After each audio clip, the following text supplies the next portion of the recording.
Hello everyone, welcome back to my channel study with Radha. Guys, आज के इस video में हम डिस्कस करेंगे बिजनेस स्टैटिक्स के कुछ इंपॉर्टेंट क्वेश्चंस को।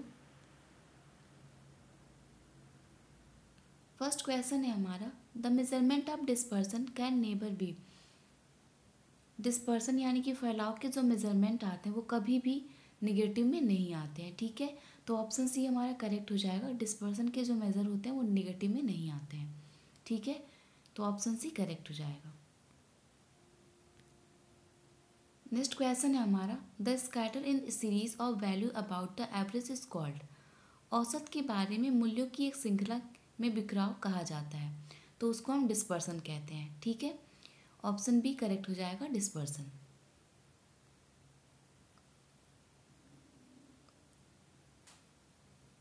नेक्स्ट क्वेश्चन है हमारा, which of the following value is use as a summary measure of sample such as sample mean. निम्नलिखित में से कौन सा मान नमूने के यानी कि सैंपल के लिए सारांश उपाय के रूप में उपयोग किया जाता है। जैसे कि नमूना माध्य, एक जो माध्य होता है उसको सैंपल के फॉर्म में उपयोग किया जाता है, तो वो होता है हमारा सैंपल स्टैटिक्स। ओके, तो ऑप्शन सी करेक्ट हो जाएगा, सैंपल स्टैटिक्स।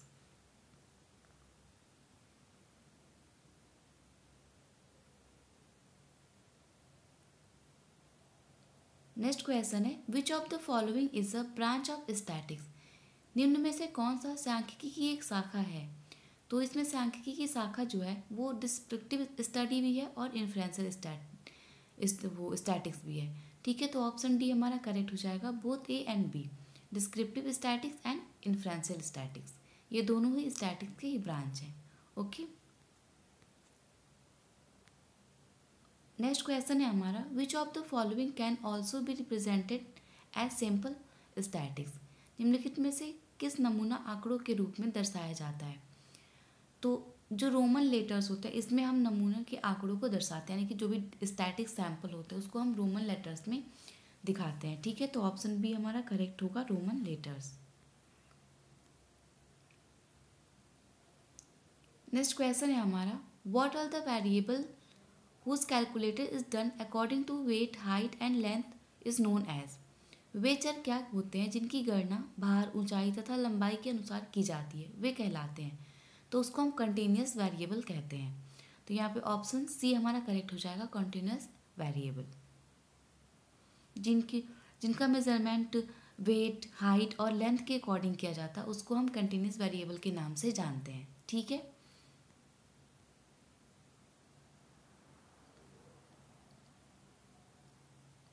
नेक्स्ट क्वेश्चन है हमारा, which of the following is an absolute major of dispersion.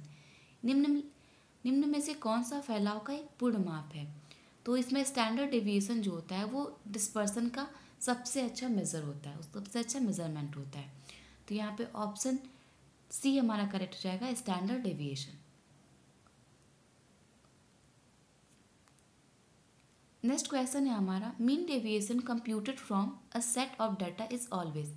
Data के एक सेट में परिकलित औसत विचलन हमेशा होता है, तो हमेशा लेस देन स्टैंडर्ड डेविएशन होता है, यानी कि स्टैंडर्ड डेविएशन से ही कम ही होता है हमेशा। ठीक है,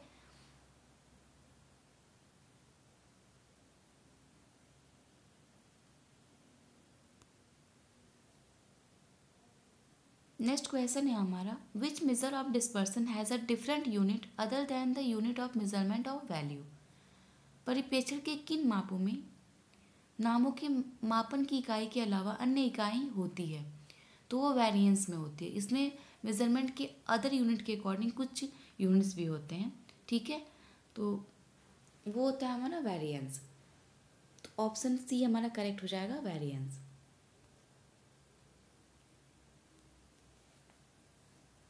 नेक्स्ट क्वेश्चन है हमारा, to which of the following option do individual respondent, focus group and panel of respondent belong. व्यक्तिगत उत्तरदाताओं के फोकस समूह और उत्तरदाताओं के पैनल निम्नलिखित में से किस विकल्प से संबंधित है। तो वह हमारा प्राइमरी डाटा के रिसोर्सेज से। ठीक है, प्राइमरी डाटा जो सोर्स होते हैं उसमें जो फोकस ग्रुप होते हैं या पैनल रिस्पोंडेंट होते हैं वो उससे बिलोंग करते हैं। ठीक है, तो ऑप्शन ए करेक्ट हो जाएगा, primary data sources. Next question है हमारा, what is the scale applied in statics which imparts of different of magnitude and proportion is consider as. आंकड़ों के लागू होने वाला पैमाना क्या है जो परिणाम और अनुपात के अंतर प्रदान करता है, वो माना जाता है। तो उसको हम रेशियो स्केल कहते हैं। ठीक है।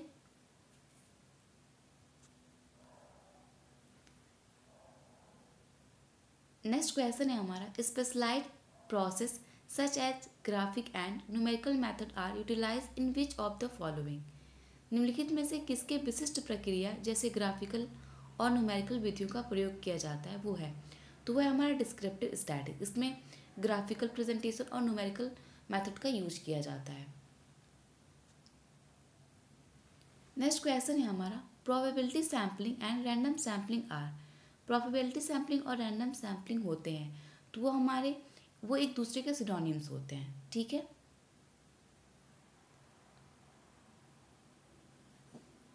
नेक्स्ट क्वेश्चन है हमारा, coefficient of correlation will be always. Coefficient of correlation हमेशा होती है, तो वो होती है हमेशा बिटवीन -1 एंड +1। ओके, ये -1 या +1 के बीच में ही होती है। ठीक है।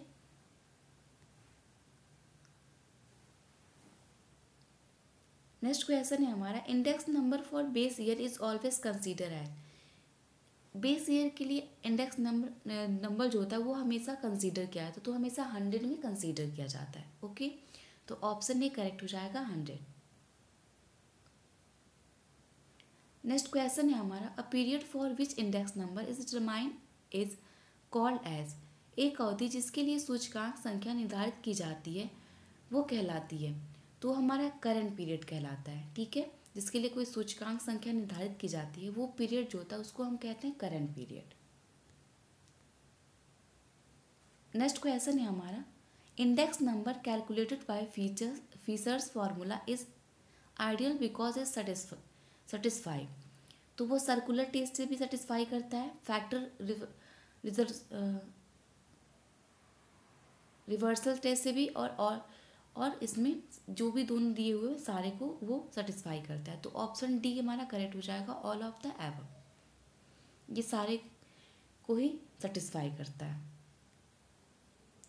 नेक्स्ट क्वेश्चन है हमारा, how many type of data are these in statics. तो स्टैटिक्स में 2 तरह के डेटा होते हैं। ठीक है, primary data and secondary data.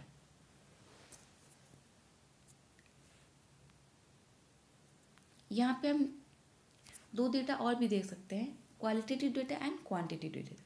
जो प्राइमरी और सेकेंडरी डेटा होते हैं ये सोर्स होते हैं डेटा को कलेक्ट करने के, प्राइमरी सोर्स और सेकेंडरी सोर्स। और डेटा जो होते हैं वो 2 टाइप्स के हो सकते हैं, qualitative data and quantitative data. Okay.